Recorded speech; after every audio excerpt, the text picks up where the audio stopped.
Welcome to the Cougar Cast here at the Kokomo Post Sports. I'm your host, Jay Stevens, and this is the place to get all the information on what's going on inside the athletic department at IU Kokomo. And joining us once again for today's show, he is the Assistant Athletic Director for Communication at IUK. It is Grant Patterson. Grant, something tells me you've been busy because athletics have been busy this week, last week, since they started. They've just been moving right along. Yeah, we've been go, go, go. And not necessarily go, go, go in terms of home events, but that doesn't mean we're not as busy as all get out. Definitely feeling the workload, but it's a lot of fun. I love everything about my job, everything I do, and I wouldn't trade it for the world. So I'll take being tired like this. It's no problem. I thoroughly enjoy my job, like I said, and the Cougars are successful so far this year. Successful is a good word to describe the Cougars, and we have talked a lot about some athletes that have won conference awards this year. A lot of them won them last year during the last athletic calendar. But I don't think Grant and I have had a chance to talk about one at any sport winning an award at the national level. Well, that came out when Kylie Moore was named NAIA Defensive Player of the Week. Yeah, super impressive. So ever since we've been recording this show at the Post, whether it was me or our past athletic director, Tom Norris, we have not had an NAIA National Player of the Week. And that's some pretty big stuff, Jay. It's not often that you do. In order to be in the running for National Player of the Week, you have to win your Conference Player of the Week award. So that's only one chance a week that you get. Just because we have, even if there's 3 girls in the conference, only one of them's in contention. So I thought our conference defensive player of the week could have been a close vote. Kylie won that, and then got the email this morning. Was super excited to open my phone up a little after 9 and see that. And Coach Sohaila Akavine was so excited, so proud that not only Kylie, but she got this thing done for her squad. The back line led by Brooklyn Garver, Jade Allen, Maya Hernandez. All of them have been dynamite so far. Charity Lewis, they've been dynamite defensively. And those 4, along with the rest of the defensive subs that come in the matches, as well as even start some matches, they've been playing really well so far in the past 3 matches. And Kylie Moore has been a big reason why as well. Obviously, that's why she's in contention for this. Last week, she had 17 total saves, a pair of 1-0 shutouts. That's now 3 straight shutout victories for the women's soccer team. So just uber impressive. Kylie Moore, we know that she's had that dog in her, if you will. Yeah. And she really proved that this past week. 3 straight shutouts, 2 in the past week. What else can you ask for? One thing you can ask for is for her to play every minute of every match. I don't know if you wrote this or someone else did, but I saw that she's played every minute of every match this year, 450 total minutes of playing soccer. Now, you may want to say, Jay, she's a goalie. She's not playing forward or midfield. She's not running a lot. There's a thing called mental exhaustion, and as a goalie, that's a real thing for any athlete, especially the goalie, though. But being able to play every minute and to play at that high level every time you're out there, man, that's huge. Exactly, Jay. And the thing that most people will forget about is the fact that we opened the year against 2 top 20 teams, both on the road, a couple tough losses, a good amount of goals given up by our defense, but that was meant to happen by Coach Sohaila Akavine. She wanted to test her young squad early and often this season. She did exactly that. Yes, we started out 0-2, but then that gave Kylie Moore, our goalkeeper, the opportunity to see very talented players offensively, very talented attacking squads in SCAD, Savannah, and Marion University, Indianapolis. So that put her in the position she's been in the past 3 matches to exceed, because we've played lesser teams, not by a whole lot, but lesser teams a little bit. In-state foes for the majority, besides this past weekend with St. Xavier. And she's shown through. Her excellence has been front and center for the Cougar squad. I was looking back, and we talked, I believe it was last week, about the young ladies going up to the region basically to play in an indoor soccer match, which is rare. We talked about how rare that was last week. But they go up there, got that win. They got a win later on in that week. They're on a 3-match winning streak. And I'm curious, before kind of diving into the notes from the game, did you hear your girls talk about what it was like playing a match indoors? I honestly didn't. I know from a goalie perspective, I talked with head coach Sohaila Akavine a few times about the lighting may be a little different. I know Tex, our goalkeeper, Kylie, Tex is her nickname. She was a little worried about the lighting, just how that would affect her in goal. The balls can come off their feet, knuckling at times, and that would be a little I think it would be a little bit of a test in tough lighting. So a lot more dim lighting, I would assume, was the circumstances. But overall, I mean, it's hard to complain when you go out and get a road win 1-0. So I don't think they were too worried about that. Definitely a weird circumstance, but like we highlighted on the show, it's a cool opportunity to kind of throw them back to their younger days, their club soccer days. So it was a good opportunity. And another thing I forgot to mention, Jay, about Kylie is she's not only the first since we've been the Cougar Cast has been recording here, but she's also the first National Player of the Week in program history. So this program's been going on for 7 years, I believe now, and she's the first in all 7 years to earn a National Player of the Week honor. So that just speaks to the level of excitement around the program and the excitement around her level of play. That's so much fun to hear.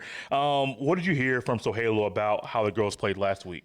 Yeah, so Northwest, same thing. They played pretty well, I think. I think she was pretty happy with the way they played at Northwest. Obviously, a road match, you're always going to be happy with a road win. Turn our attention to Saturday's home match against St. Xavier. I think it was a little different. I think the first half, the first few minutes, they gave up a good amount of attacking chances to the Cougar squad of St. Xavier.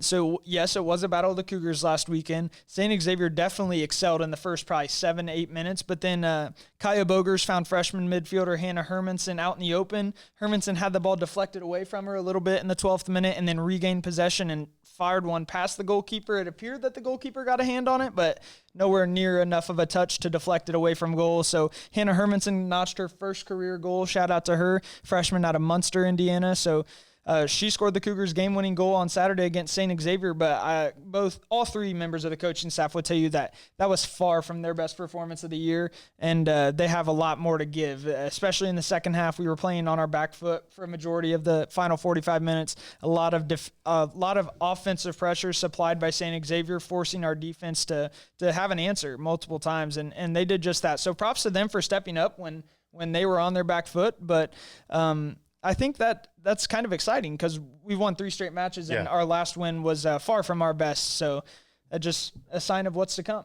Before we move on to volleyball, what is the soccer team getting into this week? Yeah, so soccer will enjoy a bit of time off, a little bit of deserved time off. They played two matches every week so far this season. One was canceled, but they played almost 70 minutes of it. So I'm considering 2 matches every week. This week they'll technically play none because Sunday starts the new week. Okay. But next Sunday, we do play our final home match of the year at Kokomo Municipal Stadium. Not our final home match, but our final home match at Kokomo Municipal Stadium. That'll be at 3 o'clock against the Indiana Tech Warriors. So another chance for us to knock off a big-time in-state foe in Indiana Tech. They're always a solid squad up there in Fort Wayne, and we're going to welcome them to Municipal Stadium. No reason not to come out and support. I know it's NFL Sunday. At this point in your life, you can watch NFL Sunday on your phone, on your computer. Just come on out to KMS. Super cheap, $7. If you got kids, bring them. It's probably free if they're under the right age. If you're a veteran or a senior citizen, we've got a discount for you. Volleyball. They have had numerous, back-to-back weekends of playing high-level volleyball in a short period of time. 2 matches one day, 2 matches the next. But those, I believe, the first 2 weekends were in the state of Indiana. This past weekend, they went to Nebraska. How did they do? Yeah, honestly, the record won't show because obviously the first 2 weekends they went 3-1. But 2-2 weekend this weekend. But let me explain myself, and you'll understand why there's a lot to be excited about in the volleyball program as well. So now we started off the weekend very rough, in a rough manner, losing in straight sets to the Masters University, but that's an unranked squad that I don't think will be unranked for much longer. They gave Northwestern a bit of a test, number 2 Northwestern that is. So bounced back from that in a big way against number 23 University of Providence out of Montana. So that was a 4-set victory for Coach Heather Hayes' squad. That's the 4th top 25 win of the season. That's insane. I'm not talking about the past 2 seasons or in program history. I'm talking about 4 wins over top 25 opponents in 3 weekends of play so far. Won't have many more chances the rest of the year, but we're making our mark while we can. So knocked off Providence to finish day 1 this past Friday, 1-1. Came out Saturday morning, had a big time opportunity against number 2 Northwestern that I just spoke about. Number 2 Northwestern, but they will be number 1 Northwestern because we already beat number 1 Indiana Wesleyan early in the year. Point. So essentially we had another chance at a number 1 team. Took them to 5 sets. We were down 2 sets to none, Jay, and battled back to force to force a fifth set. And let me reiterate that second set, we lost 29-27. The first set, I believe we lost 25-23. So we're right there. One more of those sets, and we take the match. We arguably have beaten two number ones in the nation in 3 weekends. So nothing to hang your hat about. Lost the fifth set 15-10. Or hang your head about. Lost the fifth set 15-10. So they were 1-2 going into the final match of the weekend, and then Coach Hayes and Lori Elson, props to them for dialing the squad back in after they could have hung their heads low and kind of packed it in for the weekend. But, man, they dispatched of a difficult Peru State Bobcats squad easily in 3 sets to finish the weekend 2-2. And that was far from the bright spot, and I'm sure we'll get to that. Many highlighted individual performances. One of those highlighted performances is a young lady that I'm glad you corrected me on the pronunciation of her name, because I would have been on here a couple weeks later after the conversation be like, oh, it is this. I'm not going to say it. It is Maya Grigsby. She won her second RSC Attacker of the Week award in her young Cougars career. She's a freshman. Emphasis on young. 3 weeks into her collegiate career. It's 3 insane. weeks, 2 awards. Dude. Just that part alone has me excited, but also just her future in the Cougars program. But what did she do to win this award this week? Yeah, so she was insanely good this past weekend. I'm not going to be able to remember all the stats off the top of my head, but finished with 61 kills between the 4 matches, I believe, maybe even more than that. We had a bit of a stat error that we were able to fix this morning. So at least 61 kills. I think she passed a 2.1, which I can't really speak to what that means, but Heather can, and that got her the nomination and the win. 2.1. I'm like, I don't know. Is that a GPA? It's a bad one. She's passing very well. I would assume that means she's passing very well. Okay. If Heather made mention of it. Had a good number of digs. I believe she was in the 40s in terms of dig count. She had, I think she led the team, if not was close to leading the team in aces. I mean, what can't she do? She plays pretty much all 6 positions at all times. As I just mentioned, 3 weeks into her collegiate career, and she's shining like a diamond early on. I was kind of surprised. I thought I'd be getting an email this morning from the NAI as for her to win NAI National Attacker of the Week. She didn't, came up short there, but no worries.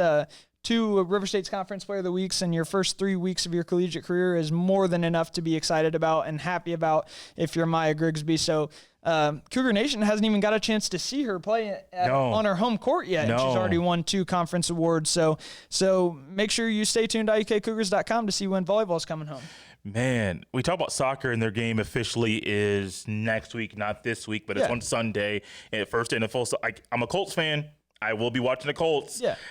If you're a Colts fan that wants to dabble and do both, you can. Like Grant said. Oh, I'll be watching the Colts in the press box. Yeah. I don't blame you. I mean, they're also playing C.J. Stroud. Like I'd rather watch Stroud play than Richardson. Sorry, I'm not as high on Richardson as some people. Yeah. But you can do both. You can definitely do both. If I can work and watch the Colts, you can watch the Colts and watch soccer. He's on to something. Yeah. There's no reason not to. Can they watch the Colts and volleyball on Sunday? They cannot watch volleyball on Sunday. Volleyball is going to enjoy a much-needed break. As we talked about, they've played 3 straight weekends, 4 matches in 48 hours in each of those 3 weekends. So they're essentially going to get almost 2 weeks off. They'll return home next Friday, September 13th. For the 2024 IU Kokomo Volleyball Invitational. So they'll enjoy probably 10 to 11 days off, a chance to get some much-needed rest. I know there's just wear and tear on the bodies when you play 12 matches in a matter of 96, almost 150 hours. That's not a big time frame to play 6 matches. And no, you're not playing it back to back to back, but either way, on your body, there's going to be a good amount of wear and tear. So a chance for the ladies to reset before we host some very talented squads like Campbellsville, Cumberland's, St. Xavier will come back to town. We won't play them, but I think we will play them in the Volleyball Invitational. I was thinking soccer. Okay. So, yeah, we'll play St. Xavier, Cumberland's. IU East will be in town. Obviously, we won't play them. They're a conference foe, but we'll give them a chance to boost their schedule as well, boost their resume against some talented teams. So, yeah, a bit of – not necessarily a down week because just when volleyball's off, we have sports like cross country starting this week in Marion. So definitely not a down week, but volleyball and soccer, technically no matches at all this week, even though soccer will be home on Sunday. We cannot go anywhere. And I know Grant and I spent a little bit more time today kind of recapping things that have gone on with volleyball and soccer. Yeah. But men's and women's golf had meets last week on Friday and Saturday. What stands out from their play last week? Well, first off, we'll start with the women's side. The big glaring positive is junior transfer Haley Stegeman was perfect, and obviously not perfect. Perfect means you're hitting a hole in one on you're shooting an 18. It's pretty good. Yeah. If it actually happens. Yeah, but she didn't do that, unfortunately. But she did go out and impress in a big way. She finished in a tie for second. Against some stout competition, against multiple River States Conference schools that she'll be facing in the conference preview this fall and the conference championship in the spring. She'll look to do what her coach did and win multiple River States Conference championships, let alone one. One is plenty, but she's got high hopes for the rest of her collegiate career here in Kokomo. And then so she led her team to, I think, a 7th place finish, 7th place at Highland Lake Golf Course at the IU East Fall Invite. Had some freshmen contribute in a big way. Peyton Moore, a freshman out of Rochester, that was Stephanie Dickerson, freshman from Western Boone. She delivered 2 87s. So that will play early on in your collegiate career. Peyton Moore from Rochester, Kendall Labasco, those 2 freshmen also thrown into the lineup early on. And then you have Chloe Crook and Carly Chandler, 2 returners that also rounded out the lineup. So all of them have stuff to build on. And Stegeman, what a way to start your career at the NAI level. She's got 2 years, kind of start fresh here in Kokomo, and she started it off in a big way. It's fun to hear it. It's great to hear it. Grant, we're a little bit longer than normal. I will not ask you any questions about Kokomo and Marion playing this weekend in football. We did that last year during sectionals. We got to hear Grant's rant.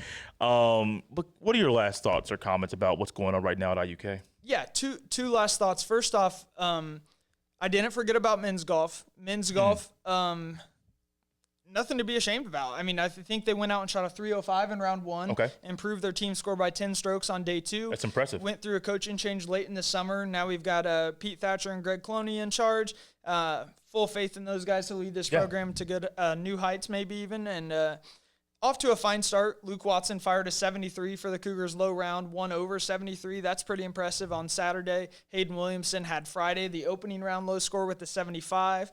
But, yeah, so men's golf will be back in action next week, I believe, on Monday and Tuesday. So will women's golf, but they will not be in the same tournament. Okay. Men's golf will be playing at the Players Club in Yorktown, and women's golf will be playing in South Bend at Blackthorn Golf Club. And then, this Friday, cross country will begin their 2024 season at Indiana Westland in the Indiana Westland Twilight Invitational. So best of luck to those runners. It's been a long time coming. Yeah. Cross country is a sport that you pretty much don't take much time off from. So those guys and gals will be getting back in the swing of things beginning this Friday. Grant, I'm glad you're back. I'm glad you're here. We're not doing the Kokomo Marion thing, but I can already think in my head about some things that you might say when those 2 teams. This weekend? I believe they play Friday. If they play this Friday, it's going to be a drubbing. Well, there you go. I mean, Kokomo's in great hands. Lost a battle against New Pal, had a game that I know they would have won on Saturday morning. No better guy to have in charge after a rain delay or a postponement than the 2 Colby men, or the 3 Colby men. I'm assuming they're all 3 helping. So, yeah, Kokomo will be just fine this weekend against Marion.